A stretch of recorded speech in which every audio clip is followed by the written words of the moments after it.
Hey, this is Daniel Norton. I'm here in my studio in New York City with PanAura. Hi. And I'm gonna do something you guys ask for all the time. You're always like, well, what if you shoot a full length? So we're gonna shoot a full length shot. That'd be really fun. We have this nice dress, which we got from Rent the Runway. And I was kind of playing around with the idea. I've seen people do this, so I was like, oh, I wanna try it. Take a couple rolls of shorter seamless paper from Savage and kind of create some color patterns. So I put red and gray just to kind of make an interesting background there. I left a little bit of a separation there for a shadow because I kind of like how that looks. You could put them matte together as well, maybe use double-sided tape or something if you want it to be perfect, but I like imperfection, so that's the way we're gonna roll. So as I've said in other videos, one reason why we love to use large light sources is they're great for full length. So I've got my 5-foot octagon here. This is from Dedolight. This is the PanAura. So we're gonna use this as our key light on her. She's gonna go into her position. And we're basically gonna start here. We'll work through it a little bit and then we will, I'll add another light if necessary. So I'm way back here because I wanna use a longish lens for this kind of stuff. You don't have to, you can get closer with the short lens, but the problem with that is that you might start getting the background, right? It would be too wide because remember about compression. So I'm using the Fuji GFR 50R with the 110. So fire this thing up. So I'm just gonna use the meter in the camera since I'm working with constant light sources, and I'm gonna adjust until I get an exposure that looks correct for me. Let's see, we're at 125, 2.8. ISO is 320. So I'm gonna get myself a composition here that I like, and we'll see what that looks like. I am literally like against the wall. So it's one of those situations where we're gonna have to play around with this a bit. Now, I'm taking a look at this for focus. If you look, skin tone, everything looks right. It's a little bit, because of the way I'm lighting it, dark on the one side, which kind of gives it a certain feel, but we probably want to pull some detail back, even though I could do that. I mean, there's a lot of different ways you could do it. You could jump in here and grab your shadow, shadow tool, but then that makes the whole image look flat and boring. I like the shape here, but I want to see more shape in the side of her hair. So what I'm going to do, like I said, is I'm going to add another light. So let's get back to that. And I've got back here the DLED 10. So this is basically an LED, a very powerful LED light. It's by color, but we're doing everything daylight right now. So I'm just gonna fire this guy up. It's fitted with barn doors, and all I'm gonna do here, this is one of the cool things about working with constant lights, is I'm just gonna aim it. And remember, just like always with a hair light, we're gonna put it kind of behind and scooting forward. I'm gonna use the barn doors to keep it off the background. Actually, let me bring it up bright so you guys can really see it. We use the barn doors to control the spill, keep it off the background. Just want to give her a little bit of an edge here. So she's gonna be like that. Something like that should be good. I really, only minimal. I mean, right now I'm like 65% power. I'm gonna go down to like maybe 10% or less, just a little bit.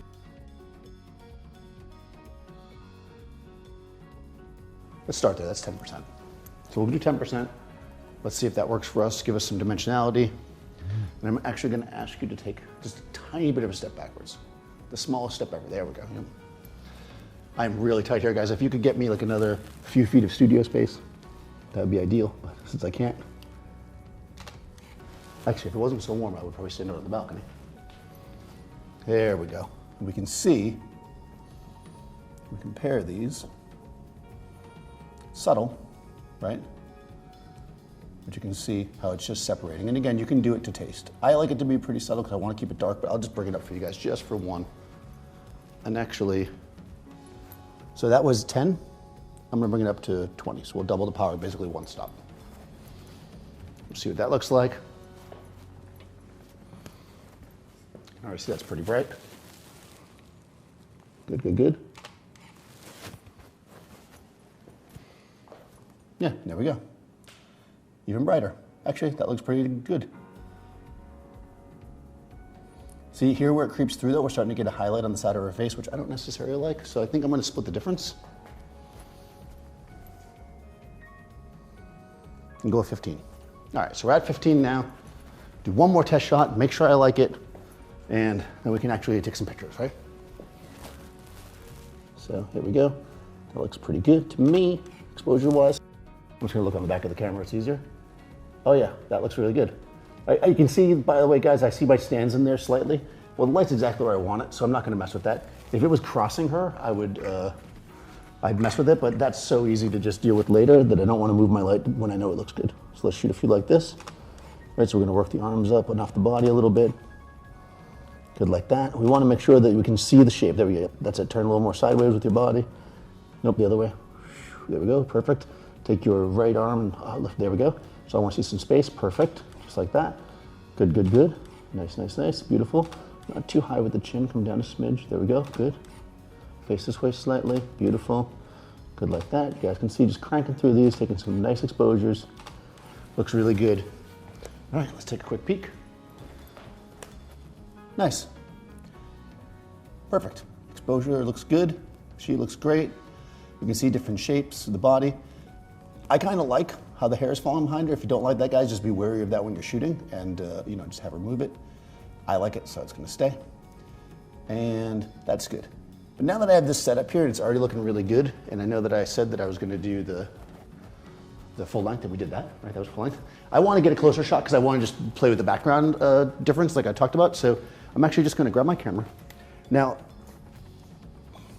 I'm just going to hand hold it because I just want to do a quick test here. Everything's the same, really. I'm just going to walk in closer.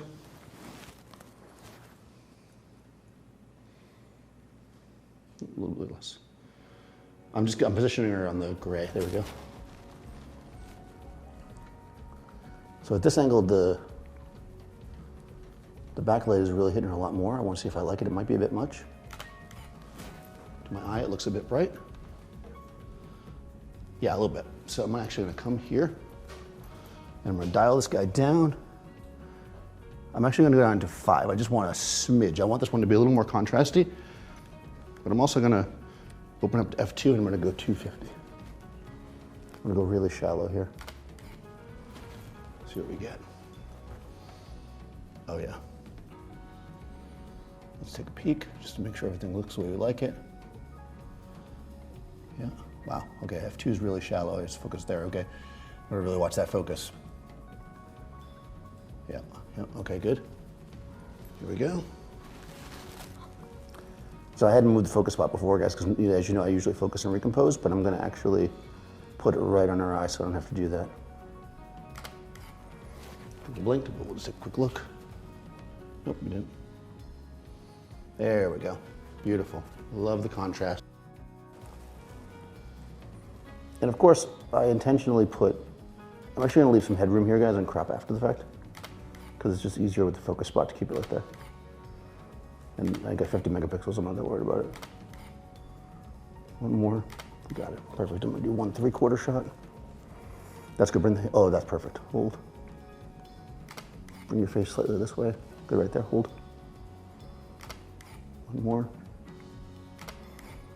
Again, I keep focusing and recomposing, guys. Remember, medium format has a very shallow depth of field, so if you're normally a focus and recomposer, you might want to consider using the focus spots, which is what I'm doing now. Good, good, good. I'm moving them to her eye. Good, good, good. Here we go. One more.